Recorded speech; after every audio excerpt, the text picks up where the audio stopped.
ഈ LP UP assistant എക്സാമിന് തയ്യാറെടുക്കുന്ന ഉദ്യോഗാർത്ഥികളുടെ മെയിൻ പ്രശ്നമാണ് ആത്മവിശ്വാസക്കുറവെന്ന് പറയുന്നത്. കാരണം അവർ ചിന്തിക്കുന്നത് എനിക്ക് ഇത്രയൊക്കെ ഏജ് ആയില്ലേ, ഒരുപാട് ഉദ്യോഗാർത്ഥികൾ എഴുതുന്ന ഒരു പരീക്ഷയല്ലേ, അപ്പം എന്നെക്കൊണ്ട് ഇത് സാധിക്കുമോ, എന്നെക്കൊണ്ട് ഇത് പറ്റുമോ, അല്ലെങ്കിൽ ഇതിൻ്റെ ഒരു ജോലി സാധ്യതയുണ്ടോ, ഇങ്ങനെ ഒരുപാട് നെഗറ്റീവ് ചിന്തകൾ ആദ്യമേ തന്നെ അവരുടെ മനസ്സിലേക്ക് കടന്നോളും. അത് മാത്രമല്ല, അവർ പഠനം സ്റ്റാർട്ട് ചെയ്യുമ്പോൾ ചെയ്യുന്നൊരു കാര്യം വെച്ചിട്ടുണ്ടെങ്കിൽ ഏറ്റവും ടഫായിട്ടുള്ള, ഏറ്റവും ബുദ്ധിമുട്ടായിട്ടുള്ള ടോപ്പിക് അല്ലെങ്കിൽ സബ്ജക്റ്റ് എടുത്ത് പഠിക്കുകയും ചെയ്യും. അപ്പോൾ ഇതിൻ്റെ ഒരു പ്രോബ്ലം എന്ന് പറഞ്ഞിട്ടുണ്ടെങ്കിൽ ടഫായിട്ടുള്ള സബ്ജക്റ്റ് സ്റ്റാർട്ട് ചെയ്യുമ്പോൾ ചിലപ്പോൾ നമുക്ക് മനസ്സിലായിക്കൊള്ളണമെന്നില്ല, അല്ലെങ്കിൽ നമ്മുടെ ഓർമ്മയിൽ നിന്ന് കൊള്ളണമെന്നില്ല.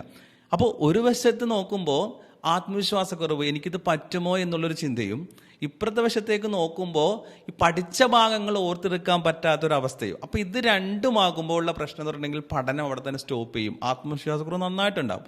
അപ്പോൾ ഇതിൻ്റെ ഒരു പരിഹാരം എന്ന് പറഞ്ഞിട്ടുണ്ടെങ്കിൽ നമ്മൾ നമ്മളെ തന്നെ ആദ്യം വിശ്വസിക്കുക എന്നുള്ളതാണ്. ഇതെനിക്ക് പറ്റും, ഞാനൊന്ന് ശ്രമിച്ചു കഴിഞ്ഞാൽ എനിക്ക് നേടാൻ പറ്റുന്നൊരു കാര്യമുള്ളൂ എന്ന് നിങ്ങൾ ആദ്യം നിങ്ങൾ തീരുമാനിക്കാം. എന്നിട്ട് പഠനം സ്റ്റാർട്ട് ചെയ്യുമ്പോൾ ഏറ്റവും സിമ്പിളായിട്ടുള്ള, ഏറ്റവും ഈസി ആയിട്ടുള്ള സബ്ജക്റ്റ് എടുത്തുകൊണ്ട് നിങ്ങൾ പഠിക്കുക. അപ്പോൾ അതിൻ്റെ ഒരു ഗുണം എന്ന് പറഞ്ഞിട്ടുണ്ടെങ്കിൽ ഏറ്റവും ഈസി ആയിട്ടുള്ള സബ്ജക്റ്റ് പഠിക്കുമ്പോൾ കുറച്ചും കൂടി മനസ്സിലാക്കാൻ എളുപ്പമായിരിക്കും, കുറച്ചും കൂടി ഓർമ്മയിൽ നിൽക്കാൻ എളുപ്പമാക്കും. അത് നമ്മുടെ ആത്മവിശ്വാസത്തെ കൂട്ടും എന്നുള്ളതാണ്. അപ്പോൾ ഇങ്ങനെ ഒരു സ്റ്റഡി നമ്മൾ സ്റ്റാർട്ട് ചെയ്യുക, ഷെഡ്യൂൾ ചെയ്യുക എന്നുള്ളതാണ് ഏറ്റവും പ്രധാനപ്പെട്ട കാര്യം.